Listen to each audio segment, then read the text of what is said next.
You're listening to The Poetry Table, a segment of the Gather Poets podcast where I take you inside conversations with bold and gutsy poets exploring the craft choices, the questions, and the lived experiences that shape their poems. I'm your host, Maria Giesbrecht, a poet and the founder of Gather Poets, a writing community for poets worldwide. I'm so excited to welcome Bree to the podcast for the first time. How are you settling in, and how has your morning been so far? It's been good. It's been relaxing, and now I get to talk with you, and so it's a good morning. Oh, I love that. Bree, we've been writing together in Gather for a while, and I've had the pleasure of reading and editing a lot of your poems. But the poem that we're going to publish in Gather on Friday is a very special one, and I would love if you wanted to start us off by reading your poem for us. I would love to. All right. This poem is called The Phantom Branch after Lynn Emanuel. I have imagined all this. My grandma wore a plain gray dress at her wedding, and the guests all cried. 15 was young, even in 1955, the swell of stomach hidden under a gathered waist. This is what it meant then to make it right. She cried so hard they stopped the service, put her in a room behind the vestibule, and held a cold cloth to her forehead. The guests left when the sun set. The groom's mother drove him home. In the morning, my grandma kissed her sisters, and by afternoon was some counties over, in a home run by nuns for expectant mothers. When the baby came breech in early July, my grandma kissed her only once before saying goodbye. My mother grew up in the city. She had shoes that fit her, never saw her parents fight, never had her eye tooth ripped out at the root. She always stayed as long as she liked, and there was always a place for her to come home to. None of this is true.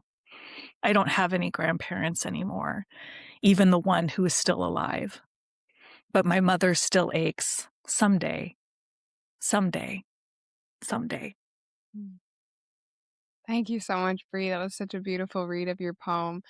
Thank you. Every time I hear that eye tooth line, it just does something to me. It's so powerful. I'm curious if you would want to tell us the story of how this poem was sort of birthed or how it came to be. Secretly, I know the story already, but I want to hear it again. And for folks Yeah. listening, it's very interesting and unique. So I thought I'd ask you. Oh, I'd love to share it. So this poem was born in a gather session where you, Maria, had shared the poem The Sleeping by Lynn Emanuel. And I was so moved by that poem and the lesson that day of using the disclaimer as a way to kind of preface a poem or a way to kind of play with the truth of a piece. And so when I was thinking about what I wanted to write in that way, I thought back to a conversation that I'd recently had with my twin sister. And we were talking about our mother who experienced a lot of adversity in her childhood and young adulthood and living with her parents. And my sister had said, if I could go back in time, I would go back and hold our baby mom. And I thought about that. It just struck me so much because it's like you think about the power to go back in time. Oftentimes people will say something very grand or, things that they would do or change. But something like this, so humble yet so meaningful, being able to kind of give our mother that type of love that she didn't receive. And so that really stuck with me for a long time. And I was thinking about how to capture the feeling of that in a poem. I think sometimes it's really hard to talk about difficult things and kind of reach into those difficult moments of life. But I thought that this was a really lovely way to do that because of that disclaimer, playing with time, playing with truth. Something else that I thought about too was the performer Tim Miller writes, all of this is true and some of it even happened. And Mm, I think about that capturing of like that poetic truth. And I read that first for the first time like 20 years ago, and I think about it all the time. And so that was something too that I was really kind of trying to conjure in this poem. You know, what can playing with the truth tell us about the truth of the matter? What can this share with us about the narratives that we tell ourselves and the things that the stories that we tell in our family? mm. Ironically, I think you're so right, first of all, Brie. And I think sometimes fiction actually gets closer to the truth than nonfiction does in that way. And like, I think your poem probably is truer in the Mm, way that you've written it than it might have been if that actually happened, if that makes sense. yes, yes. But I love that quote that everything, all of this is true and some of it even happened. It's kind of like the inversion of the disclaimer that we're working with in the poem. Mm, I remember with the first time I read The Sleeping by Lynn Emanuel, distinctly. I was in the bathtub and I had ordered her book on Thrift Books, and this poem is from her collection Hotel Fiesta, which I think was mm, published like late 80s. It's a very old book. You can't even really buy it anymore. It's out of print, but somehow someone still had a copy on Thrift Books, which is, by the way, for anyone listening, a great way to buy your books secondhand. They love often it. exactly what you need, and it's very inexpensive, and it helps keep books out of the landfill. Um, Mm, but the sleeping, as I was reading it, I was so struck by the poem because I read it for the second time and I realized I believed the poem and it wasn't true. And I realized that is the power of poetry sometimes is when the writer can make us believe something that isn't true. And then actually like the debate between whether it was true or not doesn't even matter because when you believe something, it is true, you know? I Um, think that is so right on, Maria. Yes. mhm. I'm really captivated by the idea of a phantom branch. Do you want to talk a little bit more about that? Yeah. So when I was thinking about this, I think that speaks to um, kind of that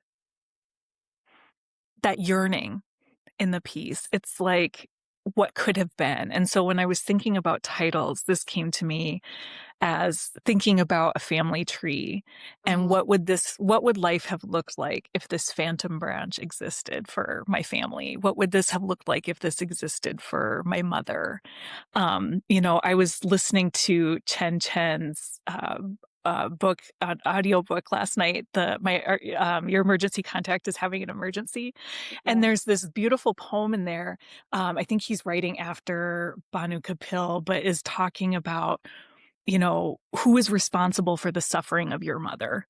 And I think it was like divine that I heard that last night because I'm like, oh my gosh, like that is like kind of the core of this.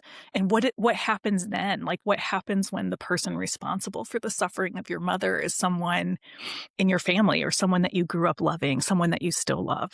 You know, I think that it's just like a really interesting question. And that's something that I think I'll continue to wrestle with in my poetry. Mm. I really relate to this on a personal level too, Brie. Like my mom went through a lot of adversity as well. She was pregnant at 17 and got married Mm, to, cover up the pregnancy. Um, And my mom, like, while she was a child, she had to make adult decisions, and she had 4 children in the span of 6 years, and yeah. just I think, like, the age I am right now, my mom was already, like, done having kids. She was already, like, in the full throes and the full woes of adulthood.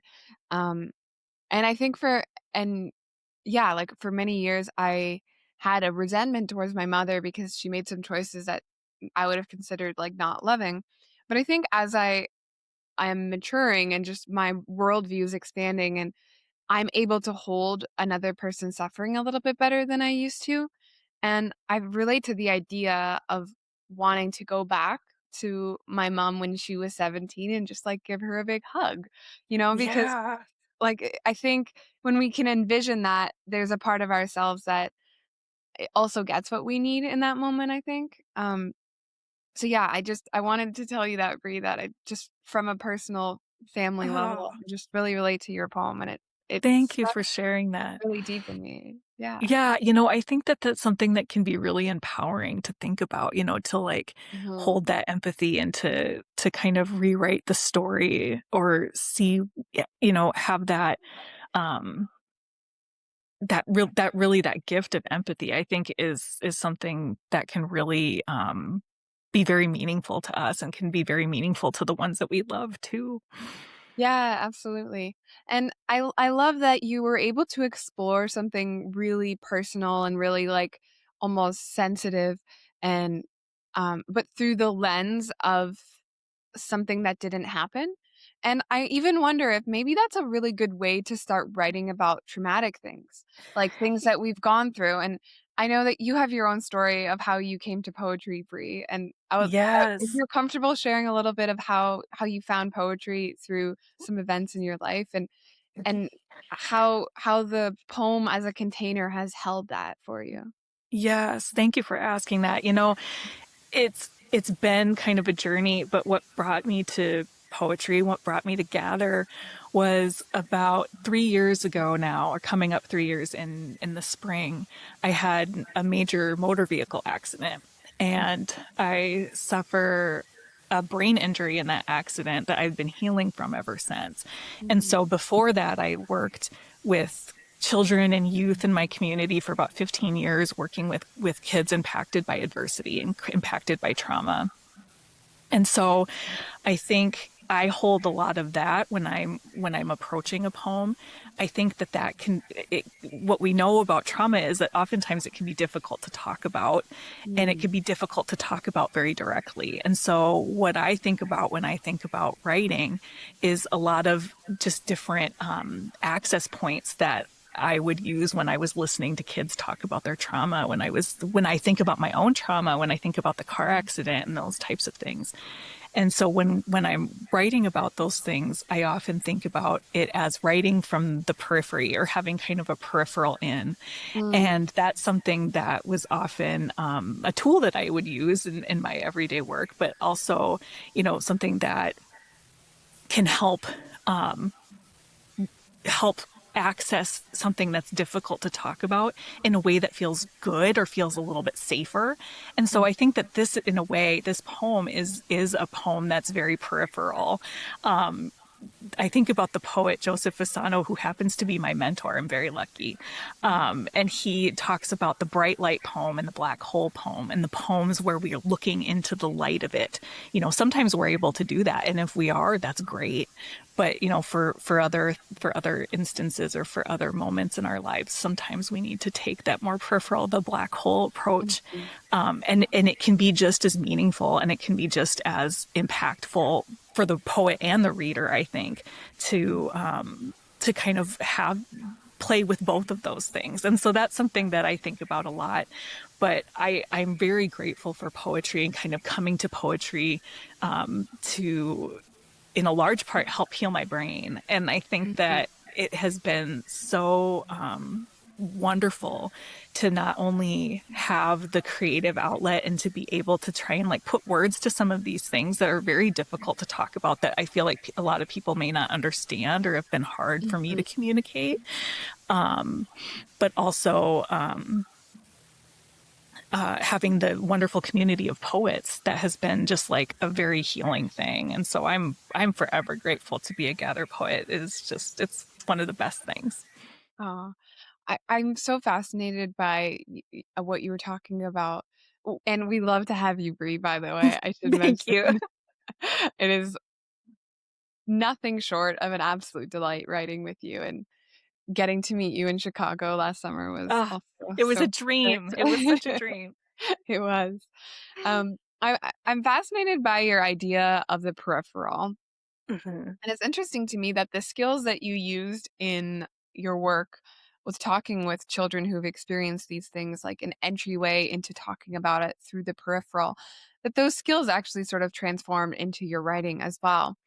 And it's interesting hearing you talk about this because a lot of the skills that I found when I was working as an accountant have also very much translated into my writing practice, more practically so than like creatively. But I find Mm. that most people's everyday life it can't help but bleed into their poetry. Like the skills we have in cooking, in our art practices, our watercolor, like it's impossible to separate these containers and these categories of our lives. They all sort of like bleed together. So I'm curious if you practice other forms of art outside of poetry and how that informs your poetry today still. Yeah, so I have really started embracing all types of artistic mediums, which has been so exciting. And so I like to collage. I like to dabble with drawing and painting and doing different things. And so my New Year's resolution, I've told you this, Maria, is to be as weird as possible, to be as Yes. whimsical as possible, and to make shitty art every day. And so I think that permission where it doesn't have to be good is Mhm. like so freeing, and it has been absolutely wonderful. And my kids love it. And I Oh, think that that's also the benefit too of like modeling that behavior for them. And so it truly feels like such a creative household. Um, with between the writing practices and the shitty mhm. art practices. And so I I love think that that's this. one of yeah, really a lovely thing. Oh, I'm taking notes for when I have children because I think it's like demonstrating the permission to try something and also not have to I think it's cool to give yourself permission to not have to become an expert at something. Like Yeah. I do watercolor and it's not like a frequent practice. Like I pick it up when I'm feeling it. Sometimes I won't watercolor. Is that a verb? Watercolor? Yeah, you got it, you got it. um sometimes I won't watercolor for a few months, then I do it again, but nowhere in the back of my mind am I thinking like, "Oh, I'm trying to become an expert at this." I'm just enjoying what little shitty paintings I make, and it's feeling Yeah. good, you know? So I kinda like that you're reclaiming that word "shitty" to mean just like, "I'm Yes. trying," you know? And We're trying it, and I think that that is just, like that's so cool, like you said, that permission to not have to be an expert, and see having kids witness that too, because I feel like there's such a drive to, like, be perfect right away or kind of with all these different influences, and so I think that's such an important lesson to model to kids. absolutely. If there is someone out there right now who's just starting to get into their poetry practice, or if you could maybe tell yourself something a few years ago when you were getting into it, I don't want to use the word advice because I think it's kind of overrated to give advice, but what would you maybe offer them, or what would you tell them, or what would you give them if you could? Oh, yeah, that's a great question, Maria. I think I would offer first the permission to do it and to try Mhm. it, and to find other people that will love and support you through it, and that you will get to experience witnessing other different types of poetic forms. But another thing that I think is really important, that's probably my biggest piece of advice, or well, advice, is would be to read your poems out loud.